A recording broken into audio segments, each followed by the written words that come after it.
Good morning. It is a beautiful Thursday morning here in down south New Jersey, and I want to welcome you guys all in. Uh, Scott Adams here, just to give you the context.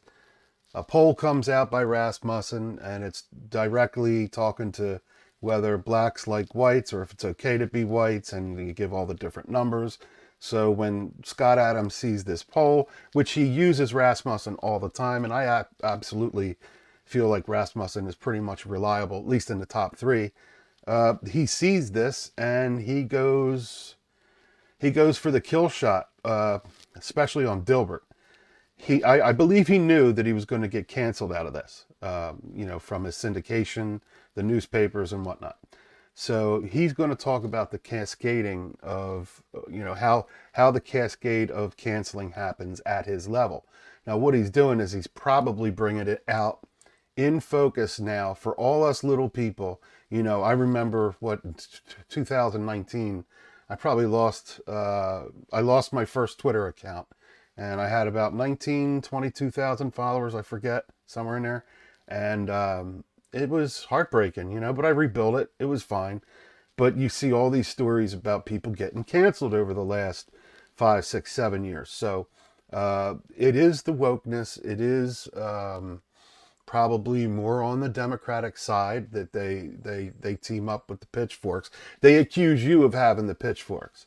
And as they're acting racist, they also accuse you of being the racist. Or if they're making sure that, they're going to win, they're going to do whatever they got to do to win. So anyway, let's check Scott out. I'll leave a description and a link in the bottom. And don't forget, like, subscribe, and share to me if you could. And here we go. Let's see what he has to say. They were the fake news. So I'm giving you, so the first thing you need to know is that let me tell you how the cascade goes. So there's a cascade effect when the notion of canceling somebody comes up. So I'll tell you how the cascade worked in my case. There were, of course, individuals who were complaining, but the people making the decisions were the ones who are politically lined against me. And I'm sorry if an F-bomb, especially YouTube, I'm sorry, but if an F-bomb drops, he's normally not like this, but I want to warn you that there might be one or two in here. Sorry about that. I don't have a delay button. Would anybody disagree with that? Oh, let me give you some context. So far, nobody prominent on the right has criticized me, except for maybe the way I said it. There's nobody on the right who disagrees with the content of what I said after they've seen it in context. Would you agree? That nobody on the right, not black, not white, nobody black or white, on the political right has disagreed with my point, but some have disagreed with the way I said it, which is actually valid. Do you know why it's valid that they disagree with the way I said it? Do you know why I'm agreeing with that? Because the way I said it was to provoke. And they're saying, you shouldn't have provoked. And I'm saying, I hear you that what I did provoked. But if you think I shouldn't have done it, then you're probably a cowardly fuck. Oh, Who there it doesn't want was. to speak truth and is afraid of it. Sorry. So there's that. Now with the provoking, pretty much everybody on the left, that's one of their pitches in their arsenal. They throw the fastball or they throw the cutter, but then they provoke you into swinging at an ephus pitch. Look that up, what the ephus pitch is, if you know that one. But anyway. I don't expect to be monetized today, so we'll see how this goes. Me neither. But let me tell you how the cascade goes. So first, the people who are politically aligned against me, coincidentally, are also the cancelers. Oh, coincidentally, they're politically aligned against me. But only the people who are politically aligned against me. Now, it starts with only that, right? So do you think this is about race? If it were about race, don't you think black conservatives would have something to say about me? Oh, yeah. So would I. Do you think black conservatives don't know what racism is because they're conservative? That's not a thing. Black conservatives know what racism is. Does anybody disagree with that statement? And they looked at the situation and they said, well, suboptimal the way you said it, but we get your point. And I've watched 5 or 6 people from the LFR family, the Black Conservative Perspective. Awesome, awesome. Hotep, I've watched him. Plenty, plenty. And even on TikTok and Instagram and Twitter, people are starting to, come to battle for this because it's not about Scott. It's about, Rasmussen using a poll to start getting whites and blacks mad at each other. That's my beef. That's my skin in the game. I don't think it's one thing for the Republican Party to say something to get the Democrats mad and then newspapers write about it. It's one thing for the Democrats to say something about, the Republican Party and get them mad and then the newspapers write about it, whether it's fake news or not. But as soon as you put out a good, at least I respect Rasmussen. I'm totally blown away that they would think that this was the right kind of poll to put out there and then walk away, because that was taking the match and lighting it right in the puddle of gasoline. Continue. Right. Now you're also seeing Megyn Kelly made a strong point. Newsweek actually said I shouldn't be canceled.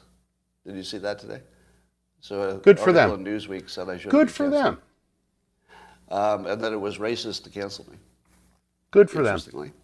So there will be a little turn in the news. Anyway, so first the cascade starts with people who are clearly more politically motivated than racially motivated.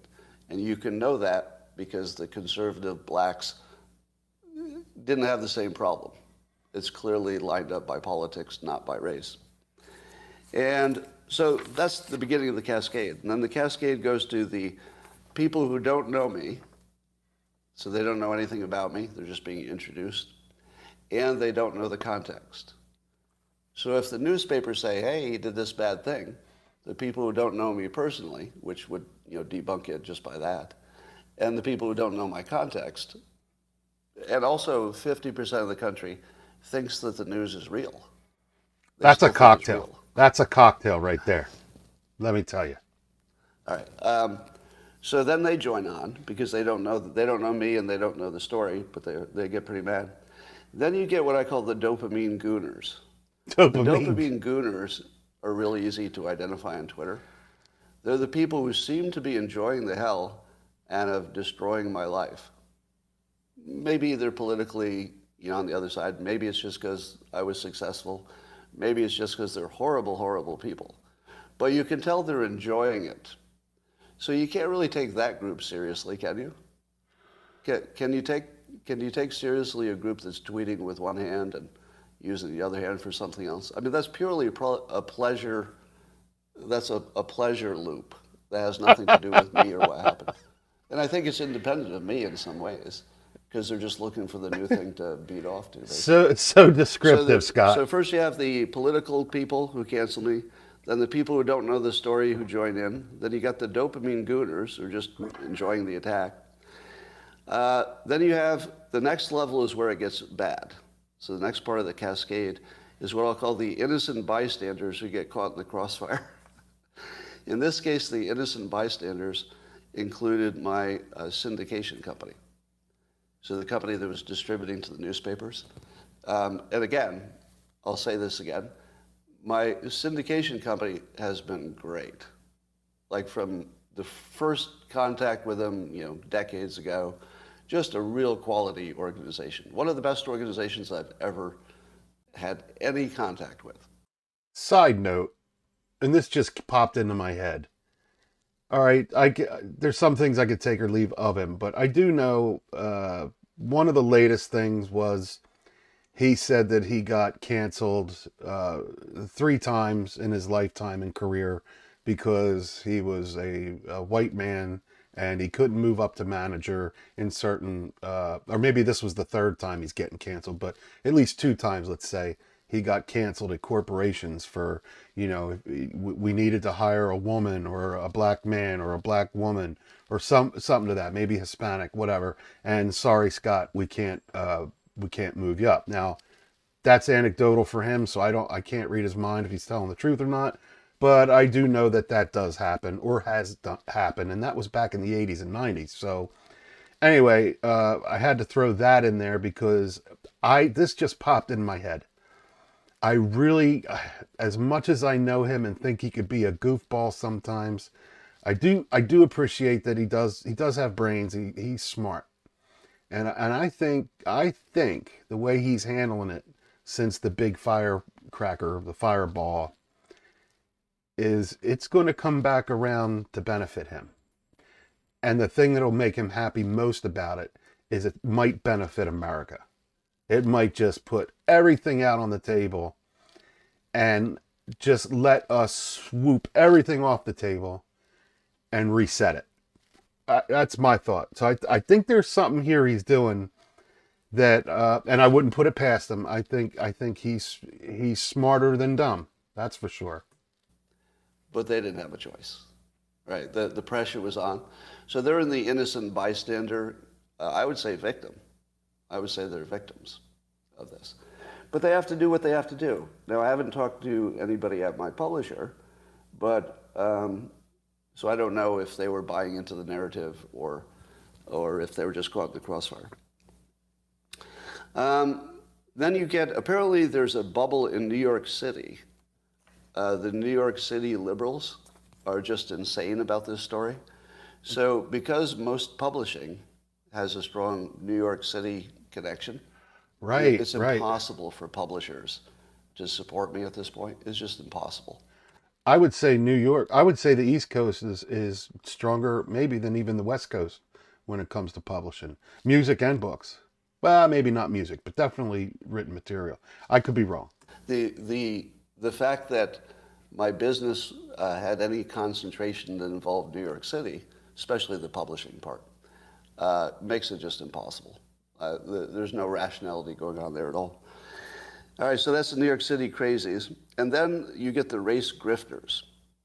So a lot of the news cycle is run by the race grifters, and interestingly, two race grifters from the anti-Semitic world have come over to join in the attack because they're race grifters. So the race grifters have to get in on any of these topics, right? And they're always going to be on the same side. Yeah, Al Sharpton. I think Al Sharpton weighed in today. So all of the race grifters are going to get in. But the funny part is Al Sharpton. that Jonathan Greenblatt of the ADL, like the Jewish community, I think was feeling left out because I said literally nothing about them whatsoever, and I'm one of the biggest supporters of the Jewish community, huge supporter of Israel. And I think they were just left out because the grifters, like all the black race grifters were like having a heyday, and they're like, yeah, this is good. I'm sorry, I'm not laughing, but only to like how he comes across this stuff and explains it because I can just see Al Sharpton, like the first time he either reads it, sees it on whatever news he watches, or his eyes got, I can, because I don't know on the Jewish side these guys that he's talking about, but I could just see Al Sharpton like, oh, I gotta get ready, man. Let me get my shower. I gotta get my good suit on, man. I gotta make a statement. It's statement time. It's peanut butter and jelly time. It's statement time. And the Jewish race grifters were like, hey, I got to get in on this. So they looked around and they found something long ago that I'd said, essentially, it must be really hard to count the number of dead from the Holocaust. So whether it's 5 million or 10 million, it's the same story, right? It doesn't change anything if you're off by 500,000, right? Nothing changes. But that got turned into Holocaust denier. That's how they do it. You could count That's how they do accurately it. all the dead from World War II in You any can't. category?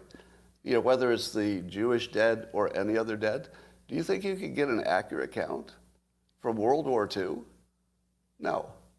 Now, of course, I'm saying this again, and that'll get turned into he's Holocaust denier. I've never met anybody who denied the Holocaust. I think this is part of his plan. But anyway, keep going, Scott. Have you? Have you ever even met like a real person who denied that it even happened? I haven't. You actually have. Some people have. All right. Well, I've never even met one. I've never even met one. Haven't met any, but yes, I've bumped into certain sites that will be their gift of gab to, same as flat earthers. To me, it's just crazy.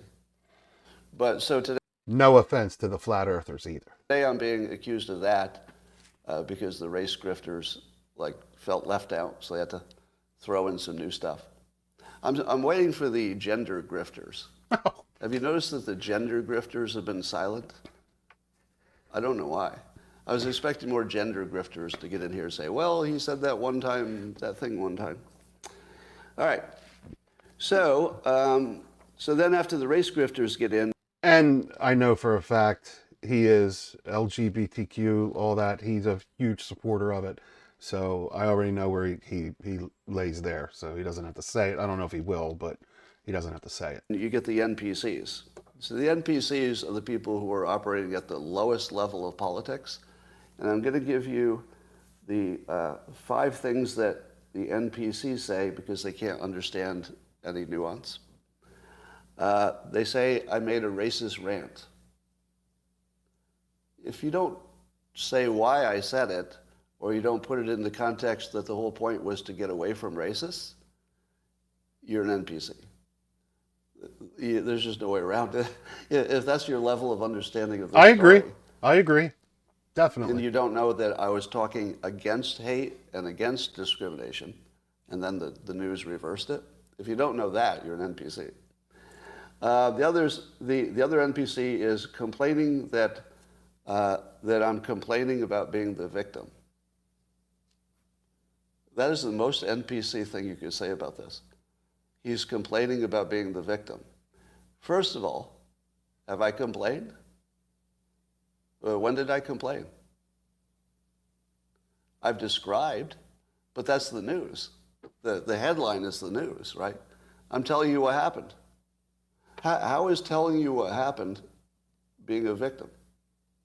And by the way, I would say the victims here are Black America. I would say the victim of this story is Black America. Did Black America get a better reputation because of this? Do Black Americans look better because of this? And I think he's referring to the poll, to be honest. Not just the fodder and fire that's coming about this from every side and, left, right, northwest, east, whatever. I think he's referring to the poll without saying it. And I don't know if he ever has said the poll was wrong, to be honest, or the poll was bad to do it. My take, at least for now, which I haven't heard anybody really else say, is the poll shouldn't have been put out there in the public. I think that again was a political hand grenade. I don't think so. I think this was a black eye for Black Americans, only on the left. Because remember, the Black Americans on the right who looked at the context, they were fine. Okay, yeah, makes sense. They're like, hey, free speech. Maybe I wouldn't have said it that way, but I get your point. Right? They were fine. So I think Black Americans who lean left are the victims of this.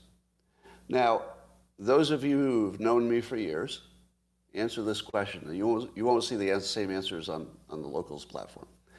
But answer this question, yes or no. I have been a strong ally of Black Americans for years, very prominently. Yes or no? 100% yes on Locals? Yeah, I think so. I'm not on Locals, but... Now, YouTube, you don't know me as well. But the ones who think yes, check the other comments. Oh, more context. I don't think there's many, as much as I said Rasmussen must be in maybe the top 3 trusted entities for doing polling, especially political polling. You want to believe it. There's not many out there. The one thing I can give 1,000% credit to Scott Adams and take away everything he's ever done. The one thing I believe he does is he always represents both sides' context. So if he disagrees with something, he's going to find positives on the other side to talk about and at least teach that side of thinking. Even if he's right or wrong, he's, that's subjective, but to generalize it is, I believe he's very good at, chewing it all up and spitting it back out for his viewers to see both sides of the coin. I hope I kind of got that right. And I suggest you do watch them. If you don't like them, turn them off, move along. Because there aren't that many people who would be trolls or lying about it, right? Now, when you read any of the news stories, did you see this context? And do you think it's an important context that I've been one of the strongest allies of Black America for years? For years. I mean, I supported Colin Kaepernick. I worked with Black Lives Matter trying to make a difference. He did. I supported prison reform. I mean, you could go right down the line. I actually wrote in favor of reparations, but not the way it's formulated today. Right? And I've personally invested. America would be the biggest benefactor, which is a big reason it's worth doing, because I think that's the biggest hole and the most important thing to fix. Now, if you take my voice away, is Black America better or worse? Subjective, maybe? I don't know. I mean, who's the victim? I'm still rich. I'm still rich. Duh. But the people I was trying to help, they're fucked. Oh, you did it again. Oh, sorry, YouTubers and YouTube. I don't know if he could have helped any better, which I don't think he's going to come out and say that. If I know the way, and I don't want to mind read on him either, but I think this is the opportunity for both sides, but definitely the Black community, to realize there's a lot of things, and the white community's duped too. And I think that this might help them more than what he's saying. That's just my opinion. Because they're not going to get the same help. Or are they? Or are they? Maybe. I think so. Because we're going to get provocative here in a minute. We're going to get provocative. All right, so here's something else the NPC say. First Amendment doesn't apply. These are private companies making decisions. When did I complain about that distinction? Now, in the real world, if you're not an NPC, there's, of course, the legal First Amendment free speech, and everybody knows that doesn't apply to private companies. But the reality is that the private companies are such gatekeepers that it's as if it's the same. Right. So the I agree. NPC can't understand that even though it's not technically true, it's as if it's the same. If you can be shut up by various private entities, what good does free speech do you? What the hell are you going to do with your free speech Amen. if you can't use any means of communication? So, of course, it's the same thing in practice. I think this is the pitch he's trying to hit. Others say that I should stop complaining, which I haven't done. I haven't complained, not once. No. Because I'm the cause of my own problems. Do you think I'm not aware that I triggered all of this? Now, I would say there are lots of broken things in the world that contributed to the outcome. But certainly in terms of responsibility, that's all me. Did anybody hear me not take responsibility for my own actions? Is that me? That's literally the opposite of everything I've ever said my entire whole life. No, I take responsibility for my action 100%. 100%. I own it, and you haven't heard me apologize, have you? Have I apologized to anybody? Nope. I own my opinion, and I'm the only person in the world that can do that right now, because I'm willing to pay the price. You can't afford it. I don't recommend it. Nope. All right. Here's what I learned in sort of trying to educate myself about what works and what doesn't. And this is a gross generalization, and therefore it does not apply to all people. So the NPCs won't be able to hear that part. They're going to say, why are you saying that's true of all those people? After I said, I'm not referring to all the people, but they'll still say that. And it goes like this. Black Americans don't want advice from white Americans. True or false? Now again, this is an overgeneralization, right? There are plenty of black Americans who have literally asked me for advice, and almost all of them have gotten it, I think. Maybe all of them, right? So this is not about individuals. This is sort of a group. And, and by the way, I respect that. I respect that. Because do white Americans understand what's going on in the black community? Maybe like a little, but not much. Like, I feel like that's an actual completely valid thing to say. How about, now what is it that black Americans do want? What do they want if they don't want white advice? Because you know why they don't want white advice? It sucks. It sucks. Let me give you some white advice. All right, I wrote down some good white advice. Here we go. Maybe it's not so good. Oh, boy. Here's some good white advice. Change your culture. Oh, there's some good advice. I'm going to go right out and go do that. How about stay married, or it's the welfare state? Now, these things all have some element of truth, right? It's just that they're not actionable. Do you get that? These sound like, it sounds, in some cases, they're just racist statements. But even if you're trying to be helpful, like even if there's somebody who's non-racist who says, oh, you got to help the culture, how would you do that? How do you do that? This is a useless piece of advice. I agree. I definitely agree. To me, it's useless. Didn't think of it that way. See, the problem is that if you make the distinction between what's true and what's useful, you have to make that distinction. It might be true that the culture has an impact, but if it's not a lever you can move, look for something you can actually make a difference. Education. It's not going to make any difference. Like, what do? Wake up and change your culture?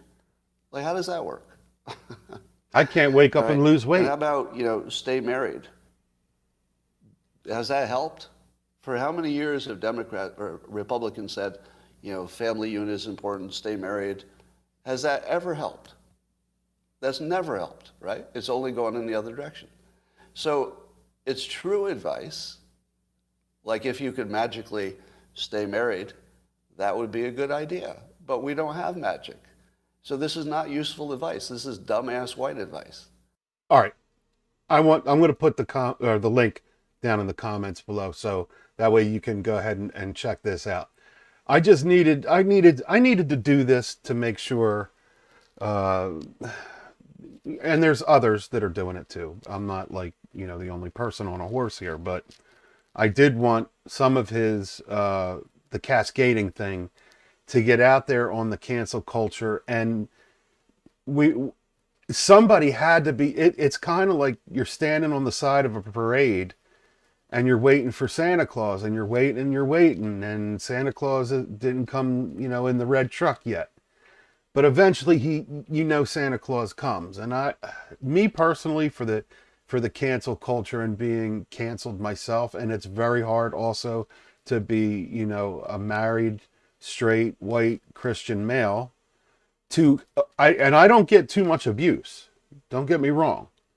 But I see it out there, and I see it talked about, so I'm not completely not a privy to that. But this, to me, we've been waiting for somebody to jump off the cliff. He committed career suicide with Dilbert, which I think he might still have.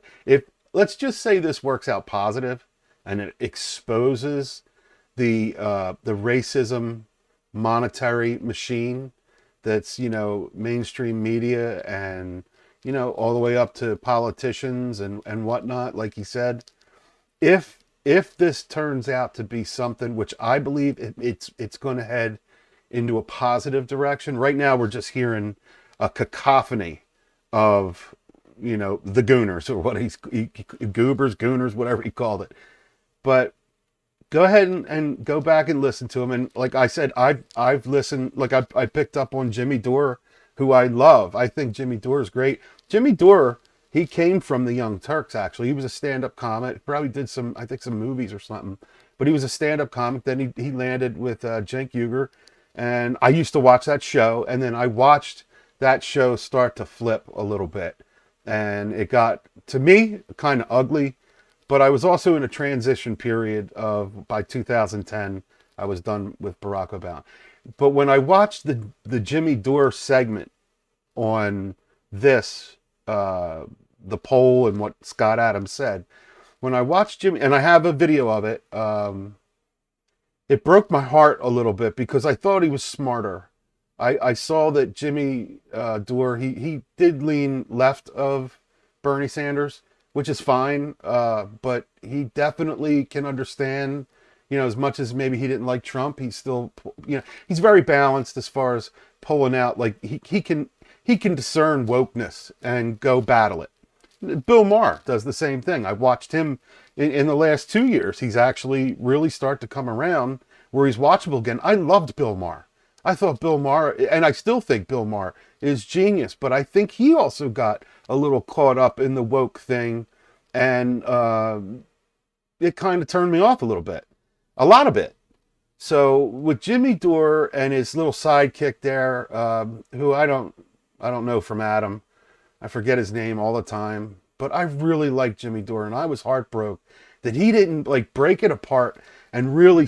Oh, and he could have done his comedy, and he could have done his little digs at Scott, but all he had to do to win me was just say, and no matter what, this poll was a hand grenade, a political hand grenade, a racial hand grenade, that I'm against, and he could have went after Scott as much as he wanted, but. It was definitely, I wish one of these big heads would go after the poll.